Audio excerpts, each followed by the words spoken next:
تقدیر کا جو مسئلہ ہے وہ نہایت ہی مشکل مسئلہ ہے۔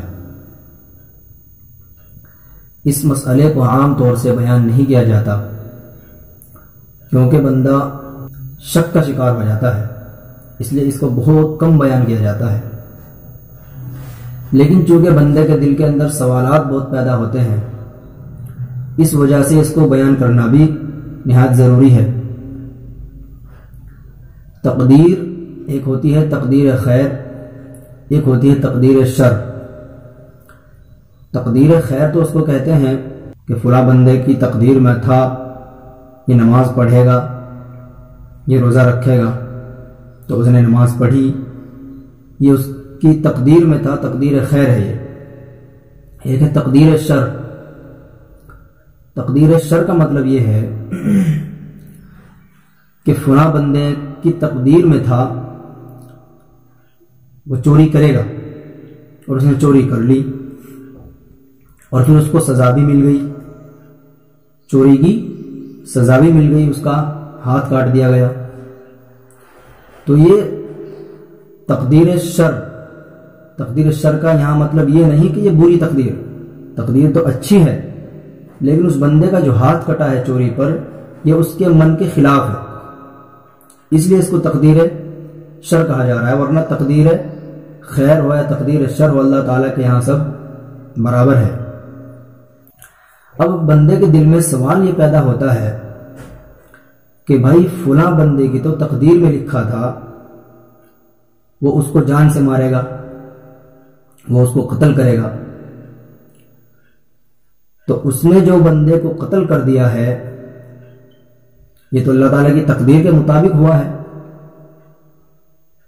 یہ سوال پیدا ہوتا ہے کہ بھائی اللہ نے تقدیر میں لکھا تھا کہ یہ اس کو مارے گا تو اس وجہ سے یہ ہوا، ایسا ہرگز نہیں ہے۔ بلکہ تقدیر کا اصل مطلب یہ ہے کہ تقدیر نام ہے اللہ تعالیٰ کے علم کا اور اللہ تعالیٰ کی مشیت کا۔ دو چیزیں ہیں، ایک علم الہی، ایک امر الہی، حکم الہی۔ اللہ کا علم، اللہ کا حکم، یہ دو چیزیں جب ملتی ہیں تو تقدیر بنتی ہے۔ اللہ تعالیٰ کو معلوم تھا کہ فلاں بندہ اس کو قتل کرے گا، معلوم تھا کہ یہ قتل کرے گا، اس لیے اللہ تعالیٰ نے اب لکھ دیا۔ بعد میں لکھا تو اللہ تبارک و تعالیٰ کو معلوم تھا کہ ایسا کام کرے گا، تو اللہ تعالیٰ نے اب لکھ دیا۔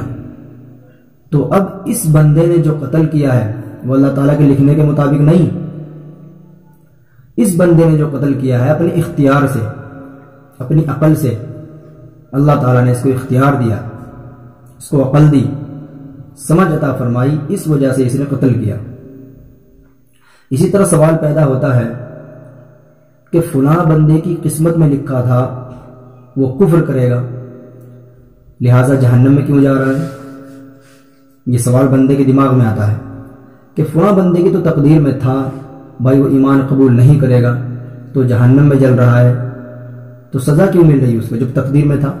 یہ سوال ہے۔ یہ سوال ہمارے دماغ میں اس لیے آتا ہے کہ تقدیر کا معنی، تقدیر کا مطلب ہمارے دوستوں کو پتہ نہیں ہوتا۔ کیسے؟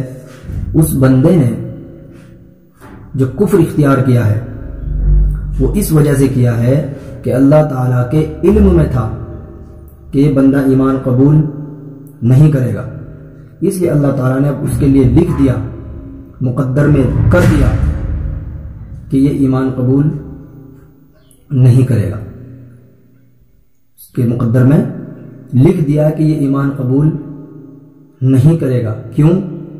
اس لیے کہ اللہ کو معلوم تھا کہ یہ ادھر جائے گا۔ میں ایک مثال اس کی دیتا ہوں موٹی سی، مثال سے بات سمجھ میں آئے گی۔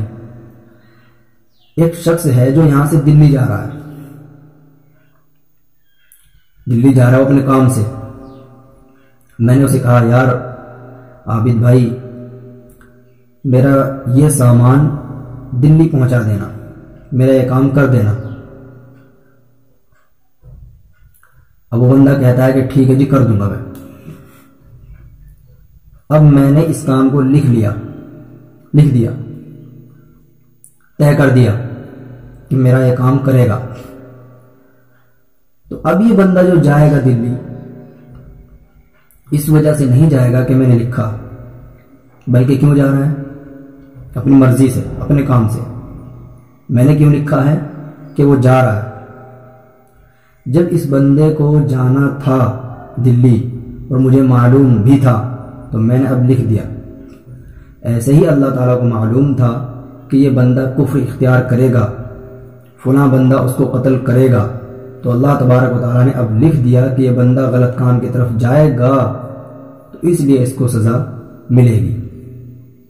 یہ موٹی سی بات ہے، مثال سے بعد میرے خیال سے سمجھ میں آ گئی ہوگی۔ اللہ تعالیٰ سمجھنے کی توفیق عطا فرمائے۔